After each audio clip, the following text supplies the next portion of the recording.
बेटा भगत, क्या कर रहे हो तुम? बंदूकें बो रहा हूँ। बंदूकें?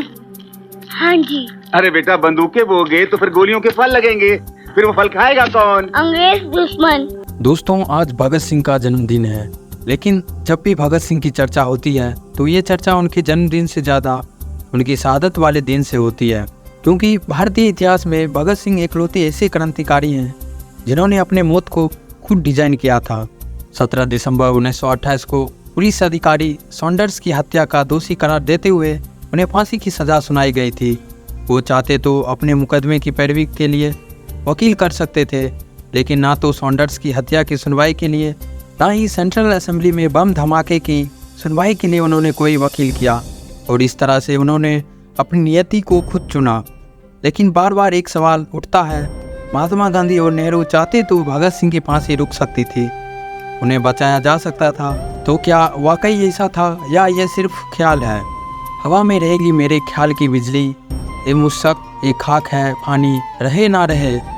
दोस्तों, 28 सितंबर 1907 को पैदा हुए और 23 मार्च 1931 को फांसी चढ़कर शहीद हुए भगत सिंह ने इन लाइनों को अपने जेल डायरी में लिखा था। ये लाइनें अपने आप सब कुछ बयान कर देती हैं, फिर भी परिस्थितियों को थोड़ा समझने की कोशिश करते हैं। सॉन्डर्स की हत्या के बाद भगत सिंह, राजगुरु, जयगोपाल भाग निकले थे। 8 अप्रैल 1929 को सेंट्रल असेंबली में धमाके के बाद भी भगत सिंह और बटुकेश्वर दत्त के लिए वहां से भाग जाना मुश्किल नहीं था, लेकिन वो रुके रहे, पर्चे फेंकते रहे और क्रांतिकारी नारे लगाते रहे। मकसद देश और दुनिया को संदेश देना था, जिसमें वो पूरी तरह से सफल भी रहे थे। गिरफ्तारी के बाद 7 मई 1929 को जब मुकदमे की सुनवाई शुरू हुई तो भगत सिंह की तरफ से आसापनी कोर्ट में मौजूद थे। कोर्ट में जब लंच टाइम हुआ तो भगत सिंह ने कोर्ट रूम में मौजूद अपने पिता किशन सिंह से साफ तौर पर कहा कि सरकार उन्हें फांसी पर चढ़ाने की तुली हुई है, लिहाजा चिंता करने से कुछ नहीं होगा, उनकी फांसी तय है। अगले दिन 8 मई को जब भगत सिंह को बयान देने के लिए कहा गया तो उन्होंने कोई भी बयान देने से इनकार कर दिया। सेशन कोर्ट में मुकदमे की सुनवाई शुरू हुई तो भगत सिंह ने माना कि उन्होंने बम फेंका है, क्योंकि इंग्लैंड को जगाने के लिए बम फेंकना जरूरी था। कोर्ट ने अपने लंबे फैसले में कहा कि बम फेंकने के दोषी भगत सिंह और बटुकेश्वर दत्त को आजीवन कारावास की सजा दी जाती है। लेकिन अभी भगत सिंह के खिलाफ एक और बड़ा मुकदमा बाकी था, सॉन्डर्स की हत्या का मुकदमा। इसकी शुरुआत 10 जुलाई 1929 से हुई। सॉन्डर्स हत्याकांड में भगत सिंह समेत 15 लोगों पर मुकदमा चलाया गया। इनमें से 7 सरकारी गवाह बन गए, जिनमें रामचरण दास, ब्रह्मदत्त, जयगोपाल, मनमोहन बनर्जी, हंसराज बोरा और ललित कुमार मुखर्जी शामिल थे। इस केस में भी भगत सिंह ने कोई वकील नहीं रखा, अपनी सफाई में कुछ नहीं कहा। मुकदमे की सुनवाई के दौरान भगत सिंह ने दुनी चंद को अपना कानूनी सलाहकार बनाया, लेकिन ये साफ कर दिया कि दुनी चंद ना तो किसी गवाह से कोई सवाल करेंगे और ना ही कोर्ट में जज से कोई बात करेंगे। भगत सिंह के पिता किशन सिंह ने वायसराय ऑफ इंडिया के सामने याचिका लगाई कि सॉन्डर्स की हत्या के दिन भगत सिंह लाहौर में थे ही नहीं। जब भगत सिंह को पता चला तो उन्होंने अपने पिता पर गुस्सा किया और पत्र लिखकर कहा कि मुझसे मशवरा किए बिना आपको ऐसा पत्र नहीं लिखना चाहिए था। आखिरकार वही हुआ। 7 अक्टूबर 1930 को सॉन्डर्स की हत्या का दोषी पाते हुए कोर्ट ने भगत सिंह, सुखदेव और राजगुरु को फांसी की सजा सुनाई। दोस्तों, शहीद भगत सिंह उग्र विचारधारा के क्रांतिकारी थे और महात्मा गांधी शांति और अहिंसा के पक्षधर। शहीद भगत सिंह की फांसी को लेकर देश में अलग अलग मत है।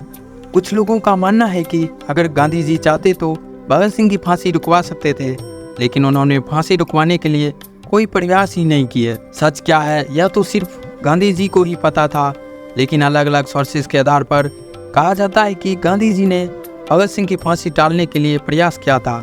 आइए जानते हैं क्या कहा और माना जाता है इस मामले में। दरअसल सुभाष चंद्र बोस और भगत सिंह एक ही विचारधारा के थे, जबकि गांधी और नेहरू उनसे थोड़ा अलग मत रखते थे। महात्मा गांधी तो हिंसा के सख्त खिलाफ थे, लेकिन इसके बावजूद अगर नेहरू और गांधी चाहते तो भगत सिंह, राजगुरु और सुखदेव को फांसी से बचा लेते। कई बार यह भी आरोप लगते हैं कि नेहरू ने चतुराई से इतिहास के पन्ने में अपने लिए वह जगह बना ली जो भगत सिंह और सुभाष चंद्र बोस को मिलना चाहिए था। 1931 में जब भगत सिंह को फांसी दी गई थी, तब तक उनका कद भारत के सभी नेताओं की तुलना में बहुत ज़्यादा था। पंजाब में तो लोग महात्मा गांधी से ज़्यादा भगत सिंह को पसंद करते थे। यही वजह है कि भगत सिंह को फांसी मिलने के बाद गांधी जी को भारी विरोध का सामना करना पड़ा। देश भर में भगत सिंह की फांसी का विरोध नहीं करने के लिए गांधी के खिलाफ गुस्से का माहौल था। जब गांधी अधिवेशन में शामिल होने के लिए पहुंचे तो नाराज युवाओं द्वारा काला झंडा दिखाकर उनके खिलाफ नारेबाजी की। यह वह वक्त था जब भगत सिंह युवाओं के प्रतीक बन गए थे।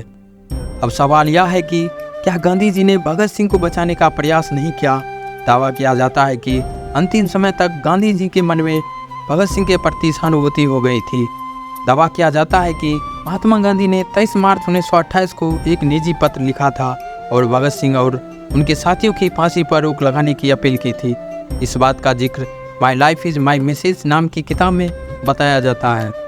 गांधी जी ने पत्र में लिखा था, अगर फैसले पर थोड़ी भी विचार की गुंजाइश है तो आपसे प्रार्थना है कि सजा को वापस लिया जाए या विचार करने तक स्थगित कर दिया जाए।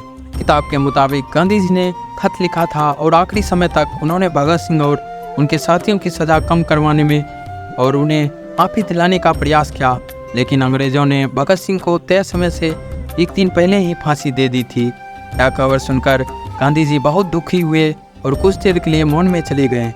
हालांकि इस बात में कितनी सच्चाई है यह तो इतिहास में दर्ज हो चुका है, जिसके बारे में साफ तौर से कहना शायद मुश्किल है। दोस्तों, हम आशा करते हैं कि आपको वीडियो में बताई जानकारी अच्छा लगा होगा। अगर आपको यह वीडियो अच्छा लगा हो तो अपने फ्रेंड्स के साथ शेयर करें। वीडियो को अंत तक देखने के लिए धन्यवाद। साथ ही आप हमारे चैनल पर नए हो तो आप हमारे चैनल को सब्सक्राइब जरूर कर लीजिएगा। जय हिंद, जय भारत।